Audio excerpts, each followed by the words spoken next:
Hello aspirant, जैसे कि आप सबको पता है नीट 2020 पेपर हो चुका है।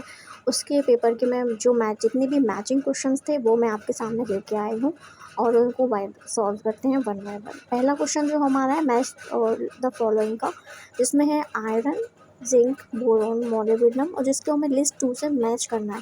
तो अगर आप इसमें देख सकते हैं ये क्वेश्चन सिर्फ एक ऑप्शन से सॉल्व हो सकता है, जो कि है हमारा जिंक। जिंक में अगर आप देखेंगे आपको पता होगा तो जिंक का काम होता है सिंथेसिस ऑफ ऑक्सीजन। आप उस पर चाहे क्लिक करेंगे तो आपको एक ही ऑप्शन में से बी का 1 दिखाई देगा, जो कि है हमारा थर्ड ऑप्शन, और इसी के साथ हमारा ये ऑप्शन करेक्ट हो जाता है। चलिए बढ़ते हैं आगे नेक्स्ट क्वेश्चन की तरफ, जो हमारा है 138 नंबर का, जो भी एक मैचिंग क्वेश्चन है, जिसमें हमें मैच लिस्ट से लिस्ट 2 से मैच करना है, जिसमें हमारे लिस्ट 1 में सारे इंट्रैक्शन दिए गए हैं और लिस्ट 2 में हमें स्पीशीज़ दी गई हैं कि उनके बीच कैसा रिलेशन होता है। तो अगर हम पहले ऑप्शन की बात करें म्यूचुअलिज्म, हम सबको पता है कि म्यूचुअलिज्म जो होता है वो पॉजिटिव रिएक्शन होता है, जिसमें दोनों को ही प्रॉफिट होता है। तो अगर हम देखें तो हमारा म्यूचुअलिज्म के हिसाब से फोर्थ क्वेश्चन जो ऑप्शन जाता है वो हमें टिक करना चाहिए, यानी कि ए का फोर्थ। तो हम ऑप्शन में देखेंगे ए का फोर्थ है, इससे हमारा फोर्थ जो क्वेश्चन ऑप्शन है वो एलिमिनेट हो गया। 3 क्वेश्चन में हमारे पास ए का फोर्थ है। कमेंसलिज्म में क्या होता है, ये पॉजिटिव और जीरो रिएक्शन है, जिसमें एक स्पीशीज़ को फ़ायदा होता है लेकिन दूसरी स्पीशीज़ को कोई भी नुकसान नहीं होता है। तो हम इसमें जाएंगे बी का 1। तो अगर हम देखें तो सिर्फ एक क्वेश्चन में बी का 1 है और हमें देखते ही साथ इसको टिक कर देना है कि इसका आंसर सेकंड होगा, क्योंकि हमारे पास एग्ज़ाम में इतना टाइम नहीं होता है कि हम ज़्यादा ऑप्शंस देखें, तो हमें इवन और ऑड करके निकालना पड़ता है, इसलिए हम इसको टिक कर देंगे और हम अपने आगे बढ़ते हैं नेक्स्ट क्वेश्चन की तरफ। चलिए आगे बढ़ते हैं नेक्स्ट क्वेश्चन की तरफ, जो है हमारा 154 नंबर का। इसमें भी मैचिंग लिस्ट है।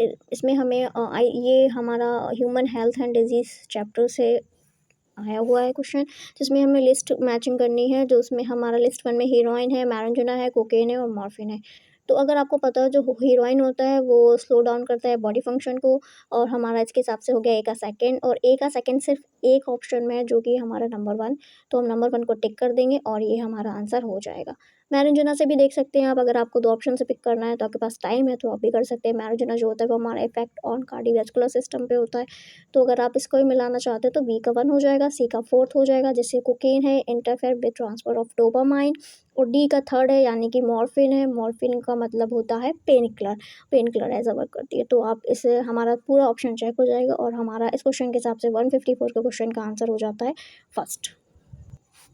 चलिए अब बात करते हैं नेक्स्ट क्वेश्चन की तरफ, जो कि है हमारा एक मैचिंग क्वेश्चन फिर से। इसमें हमें जॉइंट्स और फाउंड बिटवीन देखना है कि कौन से जॉइंट हमें किसके बीच में देखने को मिलते हैं। तो जो हमारा फर्स्ट जॉइंट है वो है कार्टिलेजनस जॉइंट। तो अगर आपको पता होगा और आपने अभी तक पढ़ लिया होगा और उम्मीद है कि आपका क्वेश्चन ये सही होगा, तो जो हमारा है कि बिटवीन एडजेसेंट वर्टिब्रल इन वर्टिब्रल कॉलम। तो हमारा ए का हो गया सेकेंड। ए का सेकंड हमारा 2 ऑप्शन में है, सेकंड और फोर्थ। आगे बढ़ते हैं ball and socket joint. Ball and socket joint जो होता है ह्यूमरस एंड पेट्रोल गर्डल के बीच में होता है। तो हमें देखना है बी का फोर्थ इसमें से हो गया हमारा। ये बी का फोर्थ भी हमारे में 2 ऑप्शन में दिया गया है। तो हम चाहते हैं फाइब्रस जोन। तो फाइब्रस जोन जो हमारा होता है वो फ्लैट और स्कल बोन्स में होता है।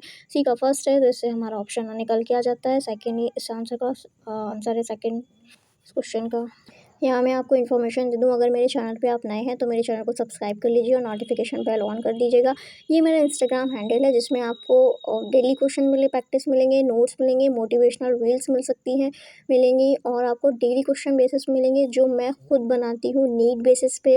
वो कहीं से कॉपी पेस्ट नहीं होंगे, आपको हर स्टेटमेंट वाइज क्वेश्चन मिलेगा, आपको ऑफिसर रीजन मिलेंगे, आपको PYQs मिलेंगे, आपको MCQ भी मिलेंगे, आप इंस्टाग्राम पे अगर मुझे फॉलो करते हैं। अब आती है मेरा व्हाट्सएप कॉन्टैक्ट नंबर। ये मेरा व्हाट्सएप कॉन्टैक्ट नंबर है, जिसमें आपको NCERT के हैंड रिटन नोट्स दूंगी, 24/7 गाइडलाइंस दूंगी। गाइडेंस के लिए आप मुझे कभी भी कॉल कर सकते हैं, आपका डाउट क्लियर करूंगी। आप चाहें तो मुझे कॉल कर सकते हैं। चलिए आगे बढ़ते हैं नेक्स्ट क्वेश्चन की तरफ। हमारा नेक्स्ट क्वेश्चन नंबर है 155, जिसमें मैच लिस्ट ए से मैच लिस्ट सेकंड को हमें फर्स्ट से सेकंड को मैच करना है। जीन ए जो काम करता है वो हमारा करता है ट्रांस एसिटाइलेज। तो हमारा ए का सेकंड ऑप्शन हो गया। ए का सेकंड ऑप्शन हमारे 2 ऑप्शन में है, फर्स्ट एंड सेकंड। वाई जो हमारा होता है वो होता है परमेज। तो बी का हमारा थर्ड हो गया। पी का थर्ड, जो हमारा एक ही ऑप्शन में मिलता है, जो हमारा सेकंड ऑप्शन है, और सेकंड ऑप्शन को हम करेक्ट कर देंगे। यहाँ पे इसका ऑप्शन हो जाता है हमारा सेकंड ऑप्शन करेक्ट। चलिए नेक्स्ट क्वेश्चन करते हैं। नेक्स्ट क्वेश्चन है हमारा क्वेश्चन होता है हमारा mutual attraction among water molecules, जो हमारा ए का सेकंड हो गया। ए का सेकंड हमारे दो ऑप्शन में, फर्स्ट में और फोर्थ में। बी देखते हैं, बी है हमारा एडिशन, तो एडिशन अट्रैक्शन टू बार द पोलर सरफेस आ जाएगा। बी का फोर्थ हमारा सिर्फ एक में है, जो है फर्स्ट, तो इस क्वेश्चन का आंसर हमारा होता है फर्स्ट। चलिए आगे बढ़ते हैं हमारे नेक्स्ट क्वेश्चन की तरफ, जो कि हमारा एक मैचिंग क्वेश्चन है, जिसमें हमें लिस्ट ए से लिस्ट सेकंड में मैच करना है एज ऑलवेज, जैसे हम अभी तक मैचिंग क्वेश्चंस में करते चले आए हैं। तो हमारा है ऑक्सीडेटिव डिकार्बोक्सिलेशन, तो इसमें हमारा सेकंड हो जाएगा पायरुवेट डिहाइड्रोजनेस है ग्लाइकोलाइसिस, तो ग्लाइकोलाइसिस हमारा एएमपी पाथवे से सेट हो जाएगा, यानी कि बी का 4 हो जाएगा। अब हमारा आता है ऑक्सीडेटिव फास्फोरिलेशन, जो ईटीएस में यूज़ होता है, यानी कि इलेक्ट्रॉन ट्रांसपोर्ट सिस्टम। डी का होता है ट्राई कार्बोक्सिलिक एसिड साइकिल, यानी कि सिट्रेट सिंथेसिस। इस ऑप्शन के हिसाब से हम देख लेंगे ए का सेकंड, बी का फोर्थ, सी का थर्ड, डी का फर्स्ट, जो हमारा फोर्थ ऑप्शन में है, जिसके हिसाब से हमारा ऑप्शन फोर्थ करेक्ट होता है। चलिए आगे बढ़ते हैं हमारे नेक्स्ट क्वेश्चन की तरफ, जो है हमारा 169 नंबर का क्वेश्चन, जिसमें है पी वेव जो हमारी होती है वो डिपोलराइजेशन ऑफ आर्ट्रिया में होता है, आर्ट्रिया का वजह से होती है। तो पी वेव के लिए डिपोलराइजेशन ऑफ आर्ट्रिया, यानी कि ए का थर्ड से हमारे पास सिर्फ एक ऑप्शन में है, जो कि फर्स्ट। इसके साथ हमारा बी का 1 हो जाएगा, यानी कि Q wave and beginning of the systole. Q R S complex, यानी कि सी का फोर्थ हो जाएगा। फिर depolarisation of ventricle, and D का सेकंड हो जाएगा, यानी कि टी वेव जो हमारी होती है रिपोलराइजेशन ऑफ वेंट्रिकल। इसी के साथ हमारा क्वेश्चन होता है, इसका आंसर होता है फर्स्ट। ये अभी तक जो मुझे क्वेश्चन प्रोवाइड हुए हैं, ये वो मैंने आपके साथ शेयर किए। अगर आपके पास भी कोई एक्स्ट्रा क्वेश्चन है तो मुझे वो सेंड कर दीजिए, मैं आपके साथ आपको एक्सप्लेन कर दूंगी। और अगर आप मेरे साथ नीट 2024 के लिए क्वेश्चन प्रैक्टिस करना चाहते हो तो मेरे चैनल को सब्सक्राइब कर लीजिए, लाइक कर दीजिए मेरी वीडियो को, और नोटिफिकेशन ऑन कर लीजिए, क्योंकि मैं शॉर्ट वीडियोज़ में क्वेश्चन भी पोस्ट करती हूँ, MCQs भी आते हैं, असिस्टेंट रीजन भी आते हैं। सब आपको मेरे पेज पे मिल जाएगा, वो भी फ्री स्टफ में। आप मेरा नंबर नोट कर लीजिए, जो मैंने आपको पहले बता दिया है, जिससे मैं आपको NCERT के हैंड रिटन नोट्स सेंड कर दूँगी। ठीक है, अगर आपको मेरी वीडियो अच्छी लगी है तो स्टे ट्यून।